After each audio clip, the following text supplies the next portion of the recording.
அன்புக்குரியவர்களே, செய்து முடித்தல் என்னும் விவிலிய தொடரில் இன்று பவுலடியாரின் செய்து முடிக்கும் திறன் என்னும் செய்தியை உங்களோடு பகிர்ந்து கொள்ள விரும்புகிறேன். பவுலடியார் ஒரு சிறந்த நற்செய்தி அறிவிப்பாளர், ஒரு சிறந்த மிஷனரி.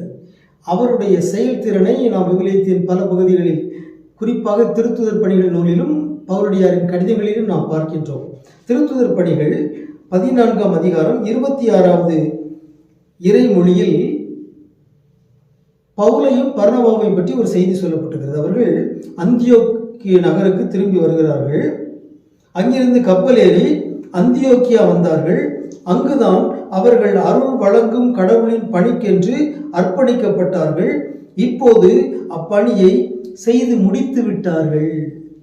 ஆகவே அந்தியோக்கியர் ஒவ்வொரு ஊராக அவர்கள் போகிறார்கள், அங்கே பணிகளை செய்கிறார்கள், செய்து முடிக்கிறார்கள், அடுத்த ஊருக்கு செல்கிறார்கள். ஆகவே பவுலடியார் அத்தகைய செயல்திறன் மிக்கவராக இருந்தார். அப்பணியை செய்து முடித்து விட்டார்.